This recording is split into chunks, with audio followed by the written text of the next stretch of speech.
Every Pokemon generation has certain Pokemon within it that could've or should've appeared, but didn't for whatever reason. And these quote-unquote missing Pokemon are quite fascinating due to the potential they provide. So in this video, I'm going to be highlighting some of these missing Pokemon from every generation, and discussing why we should definitely get the chance to see them at some point.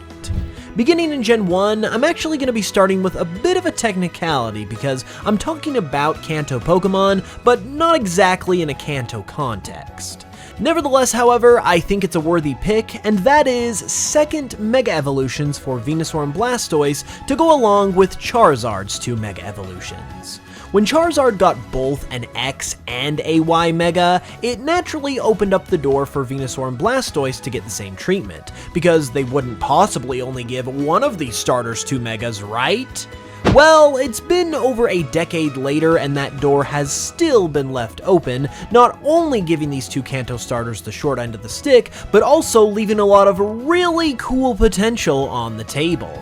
The neat thing about this one, though, is that the opportunity for these Pokemon to actually exist is approaching as we speak with the release of Pokemon Legends ZA, and the return of Mega Evolution. And while there are obviously a plethora of deserving candidates to receive new Mega Evolutions, it would be pretty amazing to see Game Freak fill in this particular gap in the Pokédex. For Johto, we have what is probably the original case of a quote-unquote missing Pokemon, and that would be Johto's fossil Pokemon.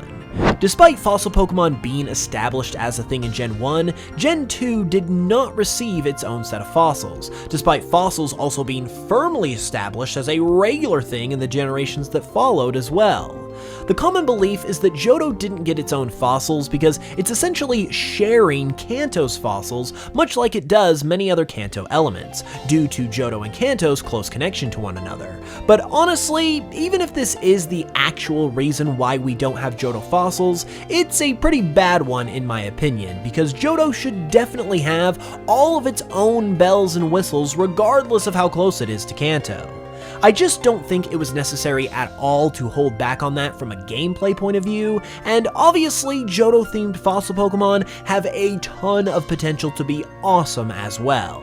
Plus, since they're fossils, Game Freak also have the perfect justification to include them retroactively, because they can just say that they were newly discovered by Poke-paleontologists. So hopefully in the next Johto game, whatever that is, they'll be able to squeeze them in.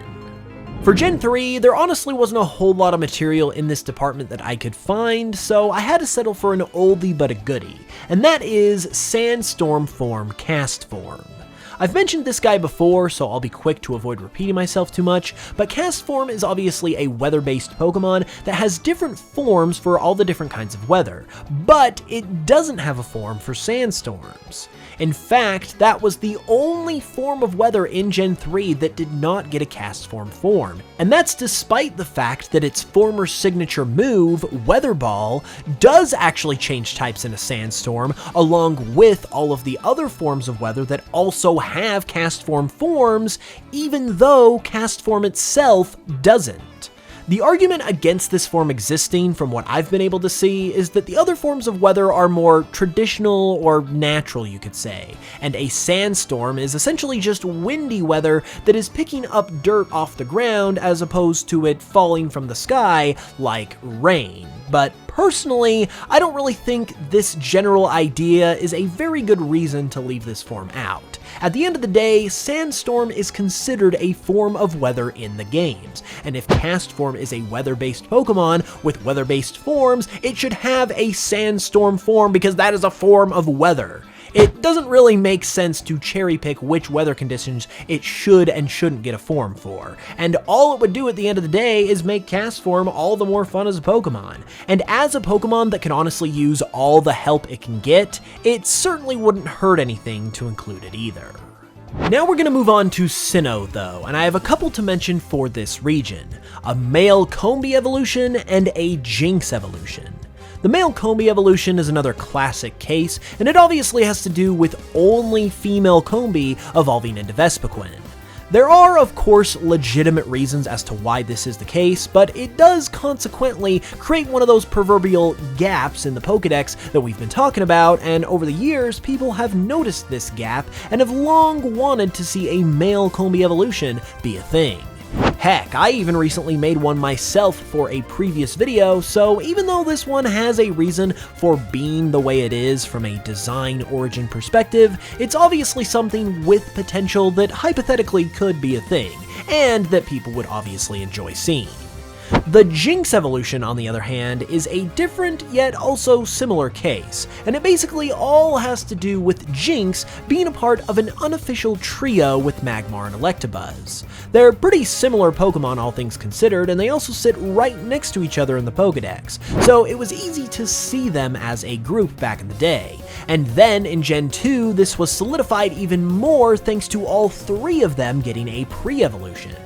However, in Generation 4, while Magmar and Electabuzz also got evolutions on top of this, Jynx did not, effectively leaving it behind and robbing us of a new Pokemon that we likely would have got had it not been for all of the Jynx controversy over the years. There's even more recent evidence of something like this existing as well, thanks to an unused Jynx-related cry being present in Pokemon Home that could have been intended for a Jynx evolution or Mega Evolution. So this one is actually a little bit more real than all of the other ones on this list, which also makes its exclusion all the more unfortunate. For Gen 5, there is an obvious one that sticks out like a sore thumb, and that is the original Unova Dragon. And while it is obviously very cool, it has been talked about a ton, particularly by me, and I'm sure all of you guys know the story by now, so instead I am going to go ahead and highlight something else that I haven't talked about to this point. This also technically applies to Johto and Alola as well, because I am talking about regional variants for the other two non-Legends Arceus Unova starters, aka Serperior and Emboar. Obviously, Samurott got some special treatment with a shiny new regional variant in Legends Arceus, which has subsequently left Emboar and Serperior in the dust. That's not to say that the way Legends did things with its starters was wrong in any way, because it was obviously fantastic, but since starters are always tied so closely together, and balance between them is literally their entire theme, a byproduct of the Legends starters was naturally their normal counterparts getting overshadowed a little bit by the new forms that the Legends starters got. And again, it creates some more quote-unquote gaps in the Pokédex that feel like they should be filled by some kind of new form for Serperior and Emboar, as well as for the Johto and Alola starters who were left out as well. Obviously, Game Freak is not obligated in any way to actually do anything about this, but I feel like most Pokemon fans, whenever they look at these starter Pokemon now, are going to be thinking about this situation and how these Pokemon ultimately got the short end of the stick. And I feel like it's just a good excuse at the end of the day to eventually do something really fun with these starters who didn't get to receive a regional variant of their own. Meanwhile, in Kalos, there is actually a pretty significant case of this kind of thing, and it is the absence of a secondary legendary trio. We obviously have Xerneas, Yveltal, and Zygarde in this generation, but nearly every other region, and literally every region up until Kalos, has a secondary group of legendaries as well, a la the legendary birds of Kanto, the legendary beasts of Johto, and so on. Kalos just does not have a group like this whatsoever, and given that we get these kinds of Pokemon essentially every generation, and they're also legendaries for crying out loud, it leaves a pretty noticeable absence in the Pokédex. And what's even weirder about this situation is that Unova, the region that came before Kalos, got two sets of these legendaries with the Swords of Justice and the Forces of Nature, while Kalos got none. Which really makes you wonder as to why exactly we didn't get any legendaries like this in Kalos in the first place. However, with Legends ZA on the horizon, anything could happen now, and while it's probably not the most likely thing in the world, I wouldn't wouldn't necessarily be too shocked either if a new legendary group like this was introduced for the Kalos region in that game. So we'll just have to keep our fingers crossed and wait and see what's in store for us with Legend ZA. And with that in mind, Alola follows up Kalos with a plethora of these kinds of Pokemon to its name as well. For example, one of these is Dawn Form Lycanroc. Once Dusk Form Lycanroc was revealed, after we had previously gotten Midday and Midnight Lycanroc as well, Dawn Form Lycanroc was heavily rumored, and it kinda just seemed like only a matter of time before we would get it, as the introduction of Dusk Lycanroc kinda left an opening there that had to be filled, right? I mean, we've got 3 other forms of Lycanroc representing every other time of day, so why wouldn't they do a Dawn Lycanroc too? Well, sadly, we're still asking those questions because even though the opportunity was ripe for it to appear, we never got to see it happen.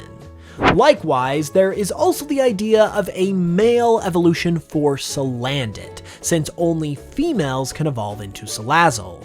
This situation is pretty much identical to the Combee scenario from Sinnoh, and has naturally resulted in people wanting to see a male evolution for Salandit pretty much since the moment that they found out that it could only evolve as a female. Finally, there is also what is possibly the most intriguing Pokemon of this variety from the Alola region, and that would be the possibility of the other 2 Ultra Beast starter Pokemon. This one has also been discussed plenty, but it results from the fact that according to the Pokédex, Poipole is considered a starter Pokemon in the world that it comes from, and therefore there are likely other starter Pokemon options in that world as well that act as other choices to Poipole. This one would obviously be incredible to see someday, and if we ever got a Pokemon Legends Alola or some other kind of Alola game in the future, this would definitely be towards the top of my wish list for that game. For Galar, I've got a couple of interesting entries, and that would be additional evolutions for Flapple and Appleton, as well as, similar to Kalos, a secondary legendary trio. Once Dipplin was introduced as a 3rd evolution for Applin in Scarlet and Violet, and then another evolution for Dipplin was introduced in the form of Hydrapple in the Indigo Disc DLC, it was sort of like a slap in the face to Flapple and Appleton. After all, they've only been around for 1 generation at this point, and you're already going to go ahead and give Applin another new evolution, and then immediately give that evolution another evolution to completely overshadow them? While not everything has to be fair in the world of Pokemon, that seems a bit harsh in my personal opinion with regards to Appleton and Flapple, who are amazing Pokemon in their own right and frankly do not deserve this. I have actually created some additional evolutions for them myself in previous videos to address this issue, which I think showcase the potential that evolutions of these Pokemon truly could have, so hopefully they actually get them someday. As I said though, Galar is also lacking a secondary legendary group, and is the only region, other than Kalos as we previously mentioned, to not have one.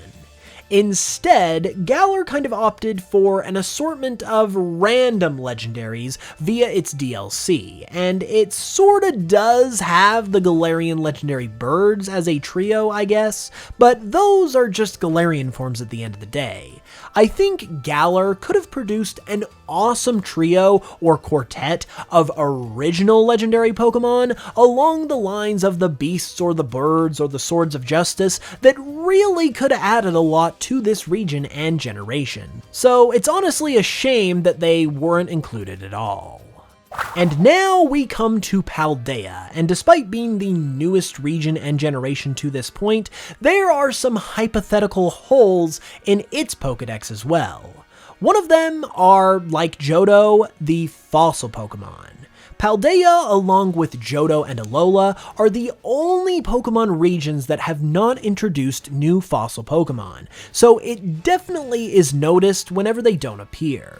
I didn't mention this with Alola because it actually has a good reason for not having fossils, in that it is based on Hawaii, which is too young as a land formation to really have any of your traditional fossils of the ancient past that you would base a Pokemon on.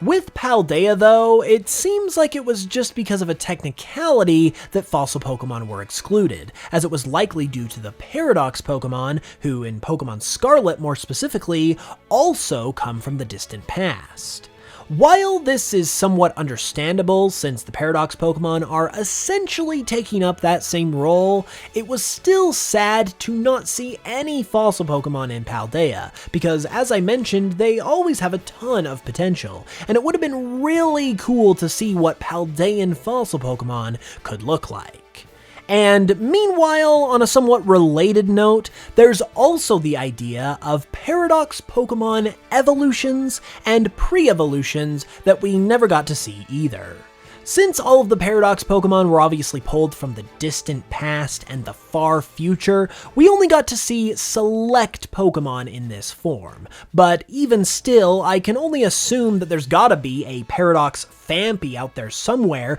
that evolves into the Great Tusk that we see in the games, or a Paradox Wigglytuff that evolves from Screamtail. Since none of the Paradox Pokemon evolve or are evolved from, that is obviously an avenue with them that is yet to be explored, and while we are probably done with Paradox Pokemon for the most part at this time, I think that is something that would be super cool to see if they were ever revisited in the future. If you could choose just one of these missing Pokemon to make real though, which one would you choose? Be sure to let me know in the comments, and leave a like and subscribe if you enjoyed the video. I will see you all soon with another new video as well, and until then, thank you guys so much for watching this one. I really appreciate it, and I will smell you guys later.